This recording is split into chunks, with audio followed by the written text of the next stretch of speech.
everybody. I am Monica Crowley in tonight for Bill O'Reilly. Thank you so much for watching us.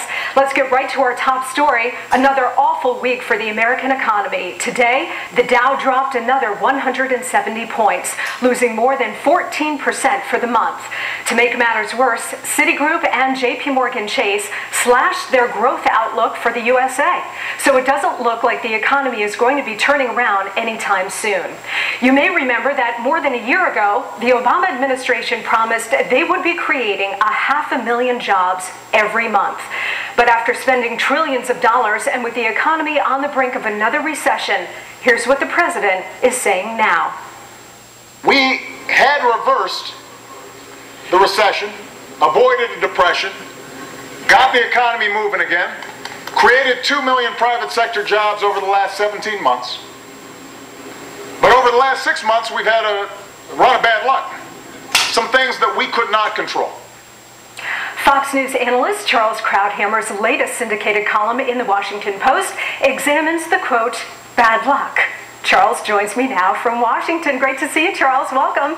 Good to see you. Thank you. So, Charles, in Obama's blame roulette so far, we have seen him blame President Bush, the Tea Party, a dysfunctional Washington, the Japanese tsunami, the Arab Spring, ATMs, the internet, bad luck, and Bigfoot.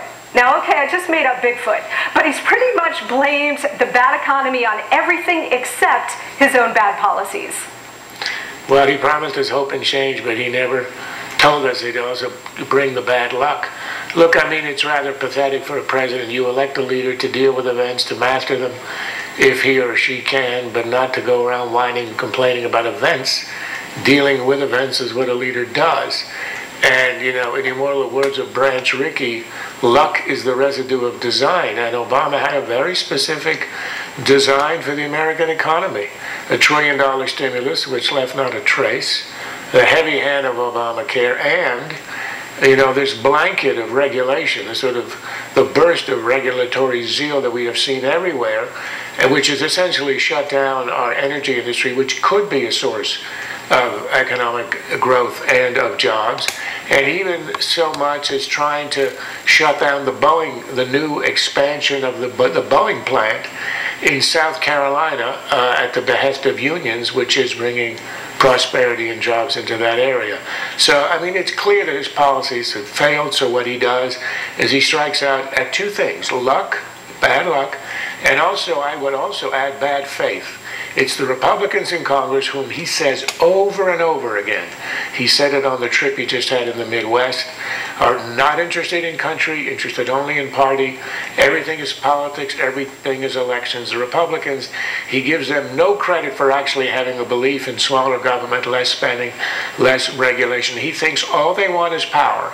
And as a result, they've shut down Washington, and thus the bad faith of his opponents, meaning no interest in real change or improvement, only in their own interest, is the cause of the stagnation in Washington. And I guarantee you, if you listen to any of his campaign speeches from now until Election Day, all of the accusations, all of the charges, all of the excuses will fall into those two categories: bad luck, stuff out of my control, and bad faith by Republicans who are essentially, in his accusations, acting unpaid.